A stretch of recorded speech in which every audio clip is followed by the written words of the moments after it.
Hello everyone, and welcome to Foreigner Farming in the Philippines. We've moved the Kabir chicks down here into the broiler coop.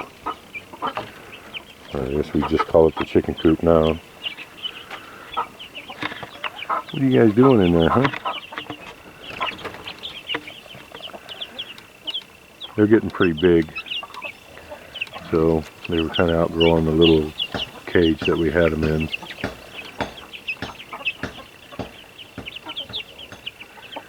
So we decided to move them over here.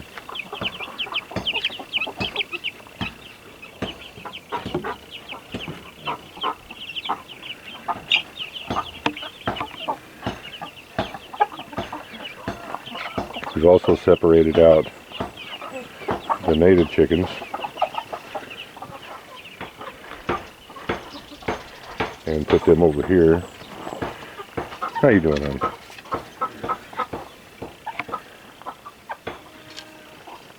See if I can. I really don't want to disturb this girl here. Go on now.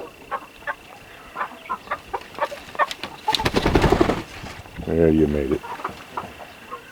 We got all kinds of girls doing their business right here.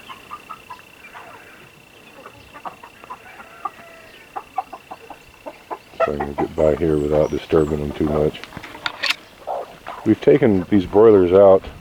These broilers that you can see running around here, we've obviously taken them out of the cage. And they're running around being chicken. And this girl here,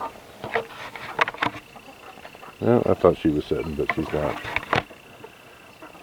When your hand gets close to them and they want to exit like that, then they're not sitting. She's just trying to lay an egg. So I'm going to get away from her before I run her off the nest. I don't want to have to go on a Easter egg hunt or just an egg hunt to find her egg. Because if the urge gets to her, she'll just lay it anywhere. So if I run her off the nest, there's that possibility it'll end up out there somewhere.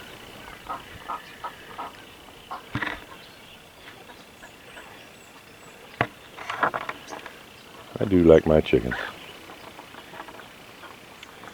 The broilers are doing quite a bit better out here running around than I had thought they would. But I would imagine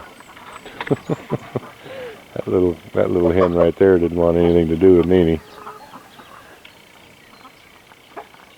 But as I was saying, the broilers are doing good out here, but I imagine that will come to a quick end during the first rain. They're not a terribly hardy breed, but we'll see how it goes. We're going to put another couple dozen of them in the freezer here pretty quick.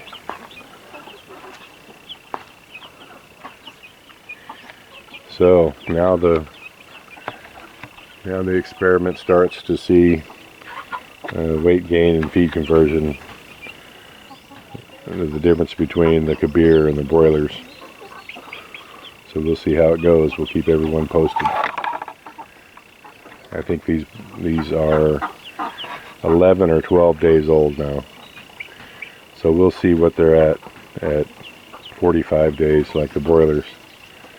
And we'll keep track of how much feed they've gone through. I have found an outlet for chicks. Kabir chicks, and so in about, I don't know, 9 months or so, as we're going to save all the hens out of every incubation that we do for the Kabir.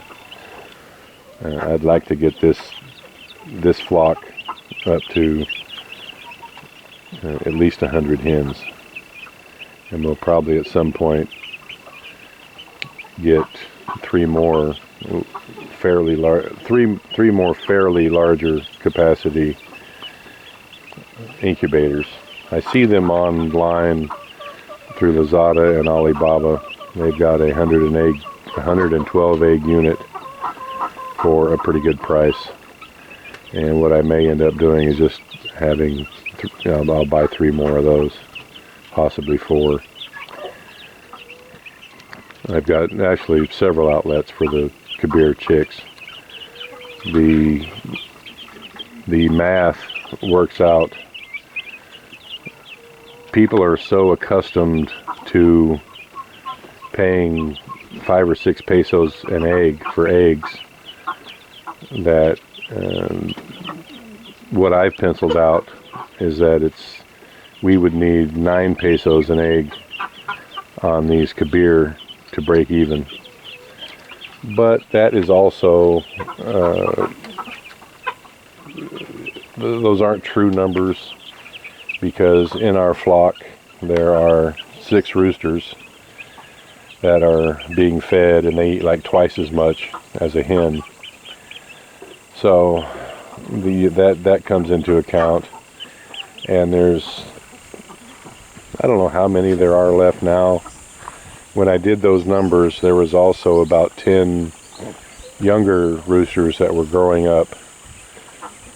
So just guessing off the top of my head, I would say we would need 7 or 8 pesos each per egg to break even. I haven't done a cost analysis just with hens and feed consumption and laying, because I just don't have that kind of a setup here. Because I want fertile eggs, I want the roosters to run with them. And for right now, there's no use separating birds into 3 over here and 4 over there and 10 over there. So they're just all running with the same flock. But at some point, as the chicken flock gets larger, the cost breakdowns will be a little easier to figure out. But the going rate for a Kabir chick in town is 59 pesos each when they're available. And generally, you have to special order them. I've actually never seen Kabir, or sometimes they just call it a large brown chicken. I've never seen them just in a cage for sale. But we've had, I don't know, dozens of people come here and want to buy breeders because they want to raise them themselves. And I do know of an expat who ordered chickens and then didn't pick them up. And so they had 100 Kabir there, or 200 Kabir. They had 200 Kabir that they didn't have a ready customer for, but the Pacifica feed store sold them in 3 days. So I don't think there would be a problem selling the Kabir. And if I could get even 45 pesos per chick, or even 40, and could get a 80% hatch rate, getting 35 or 40 pesos per egg basically is what it would turn out to, versus 6 or 5. There could actually be profit in selling the day-old chicks to a feed store. So I've got to build the flock up first. We really don't even have enough eggs now to supply our customers, and I've told Maricel to raise the price. Well, I've asked Maricel to raise the price, but she says they just won't sell at that price. And I told her, well, if they won't sell at that price, then don't sell them. I'll just incubate them. So we're kind of on a contest of wills on the eggs, because if that was our sole business,